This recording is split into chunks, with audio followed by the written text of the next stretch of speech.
Oi pessoal, espero que todos vocês estejam bem.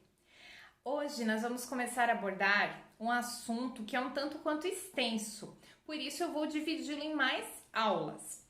Nesta primeira aula eu vou trazer o esclarecimento de alguns termos, explicar alguns termos que serão usados nas próximas aulas para que não fique dúvida. E o assunto que nós vamos trabalhar é o verbo. Muito se fala sobre verbo, conjugações, eu canto, tu cantas, ele canta, mas verbo é muito mais do que isso. Quando uma frase tem verbo, ela é chamada de oração.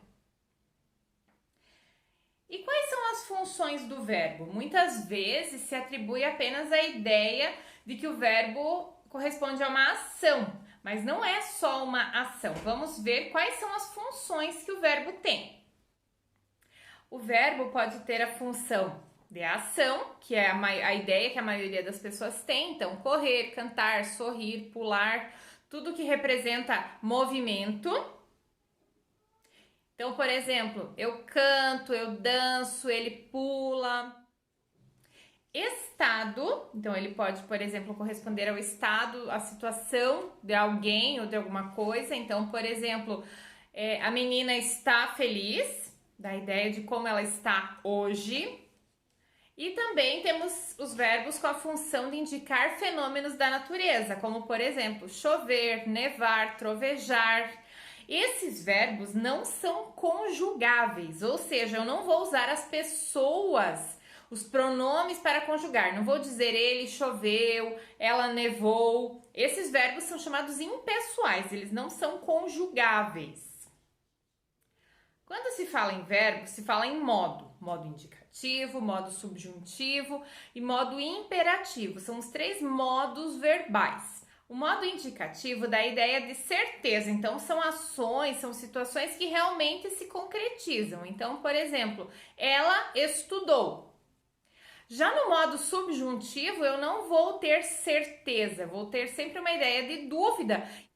Geralmente, nesses casos, haverá algum tipo de termo que precisará acompanhar o verbo para que ele faça sentido. Então, por exemplo, se ela estudasse, tiraria uma boa nota.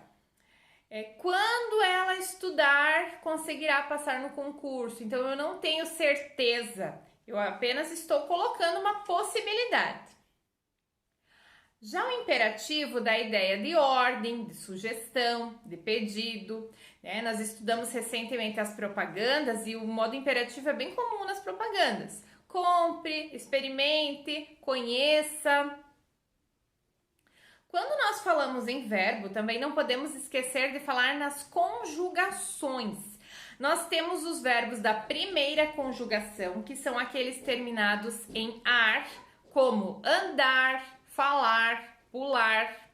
Temos os verbos terminados em er, como escrever, merecer, perceber. E temos também os verbos terminados em ir. Os verbos terminados em ir correspondem à terceira conjugação. Então, partir, sorrir, mentir. Os verbos terminados em or, como pôr e todos os demais que derivam dele, como repor, contrapor, depor, esses fazem parte da segunda conjugação. Nós vamos em breve entender por quê.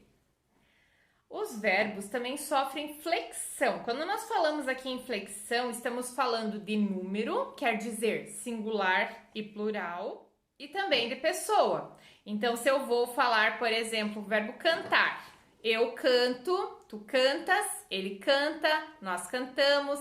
Então, cada pessoa vai ter uma conjugação, vai ter uma combinação correta. Eu não posso dizer ele canto, nós canto, ele cantei, tá? Então, aí a gente precisa observar a combinação correta de verbos. Os verbos geralmente vão ser conjugados acompanhados de um pronome. Eu, tu, ele, nós, vós, eles. O tu e o vós não são muito comuns na fala. Geralmente a gente troca por você, vocês. Mas como nós estamos trabalhando conjugação, isso faz parte da norma culta da língua portuguesa, nós vamos estudar a conjugação do tu e do vós, mesmo que eles não sejam tão usados. O tu ainda é bem mais usado que o vós. O problema do tu é que ele é conjugado quase que pela maioria das pessoas de forma errada. Então a pessoa não diz assim, tu cantaste. A pessoa diz, tu cantou lá ontem. Então essa foi a nossa aula introdutória sobre verbo. Estudem bem, analisem cada uma das coisas que eu falei, para que não fique dúvida nas próximas aulas, onde nós vamos estar tratando de todos esses termos que eu busquei esclarecer hoje, né? O que é modo indicativo, quais são as conjugações. É muito importante que vocês compreendam isso. Bons estudos!